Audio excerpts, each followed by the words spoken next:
యూట్యూబ్లో మీరు ట్రావెల్స్ చేస్తున్నప్పుడు కానీ లేకపోతే టెంపుల్ వెళ్ళినప్పుడు కానీ వీడియోలు ఎలా తీయాలి అంటే మీకు యూట్యూబ్లో ఉంటాయి. అవి ఎలా షూట్ చేయాలి, కెమెరా యాంగిల్స్, సినిమాటిక్ స్టైల్ అనేవి చాలా ఉంటాయి. ఆ విధంగా తీయాల్సి ఉంటుంది.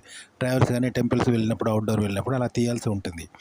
అయితే ఇంకోటి ఏంటంటే ఇప్పుడు అది యాంగిల్స్ ఎలా తీయాలంటే అవి వాళ్ళు ఎలా తీయాలో చెప్తారు. కానీ అవి ఏ టెంపుల్కైనా ఒకేలా పనిచేస్తాయి. ఆ టెంపుల్ని చూసి తీయాల్సిన పని లేదు. ఆ యాంగిల్స్ ఎలా తీస్తారో అలా తీస్తే సరిపోయింది.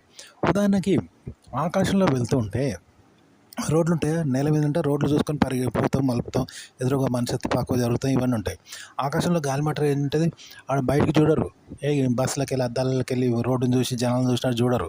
ఆకాశం పోయిన తర్వాత రూట్స్ ఉంటాయి. ఆ మ్యాప్ ఉంటుంది. వాడు గుడ్డిగా మ్యాప్ ఆధారంగా పోతాడు. లోపల మ్యాప్ ఉంటుంది, బయట చూడడు వాడు.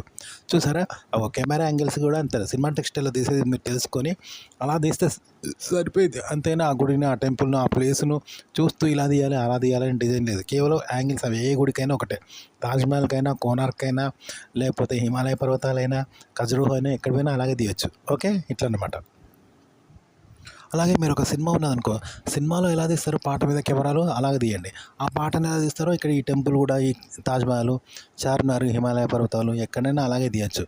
అంతేగాని అది వేరు ఇది వేరు అనుకోవద్దు. ఎందుకంటే ఇప్పుడు రోడ్లు ఉన్నాయి, హైదరాబాద్లో రోడ్లు ఉన్నాయి, చార్మినార్ పోయే రోడ్డు ఉంది. అది బెజవాడలో కూడా అదే రోడ్డు పోతే నడవదు.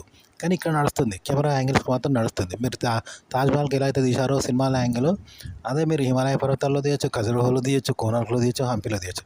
అలా తీస్తే సరిపోయింది. ఆ గుడిని చూడాల్సిన పని లేదు. గుడ్డిగా అక్కడ ఎలా తీశారో అలా తీసుకుంటూ పోతే సరిపోయింది.